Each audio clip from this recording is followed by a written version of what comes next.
Good morning, everyone. Welcome to today's training session on workplace health and safety policies and procedures. Today, we'll be covering four essential WHS policies that are vital to ensuring a safe and productive work environment. Let's begin by understanding why these policies are important and how each of us plays a key role in maintaining safety at work. Occupational health and safety policy purpose. The OH&S policy ensures the health, safety, and welfare of all employees, constructors, and anyone affected by our operations. Compliance with the laws, identifying and controlling hazards, and fostering a culture of safety is at the core of this policy. Employee role. As employees, it's our responsibility to follow safety protocols, reports any hazards, and participate in safety training by ensuring that we follow safe work practice and promptly report incidents or unsafe conditions.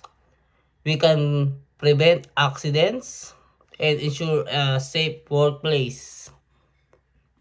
Example from Hanson. Hanson has an established procedure for all workers to attend daily pre-start consultation and toolbox meetings to discuss WHS related topics. Personal protective equipment, PPE. Purpose. The PPE policy outlines the specific equipment required to protect us from workplace hazards. This includes helmets, gloves, hearing protections, and more depending on the task at hand. Example from Makati Transport. Driver and employees in entering the yard must wear safety footwear, high visibility clothing, and other PPE where necessary. Employee role.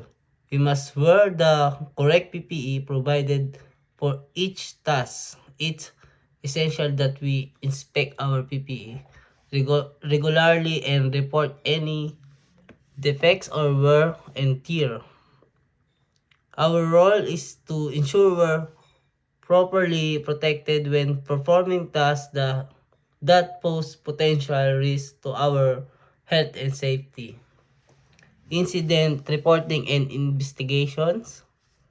Purpose. The goal of this policy is to ensure that all incidents, including near misses, are reported and investigated to prevent future occurrences. It helps identify roots, causes, and introduce corrective measures to improve workplace safety. Employee role. We are all responsible for reporting any injury, illness, or near miss immediately by participating in investigations and following any resulting action. We help reduce the likelihood of repeat incidents. Remember, reporting isn't about blame, it's about prevention. Example from Hanson. Hanson plan mandates recording all incident and conducting through investigating with follow-up action. MP06 Hanson, WHS, manage. Example from Makati Transport. Drivers are required to adhere to strict driving hours and inform management if they need unscheduled rest breaks. Makati Transport. Fatigue management.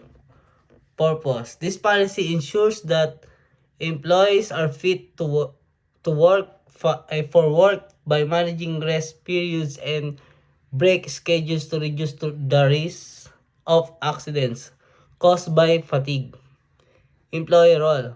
We must monitor our own fatigue levels and let management know if we feel unfit to safety perform our duties. It's important to take scheduled breaks and, if necessary, request unscheduled breaks to ensure we're always alert and safe on the job. Conclusion. Thank you for your attention today. Remember, WHS policies are not just a set of rules. They are here to protect all of us by following these procedures, reporting hazards, and ensuring that we're properly equipped. We contribute to a safer, healthier workplace. If you have any question or concern, feel free to ask. Let's work together to keep safety our top priority.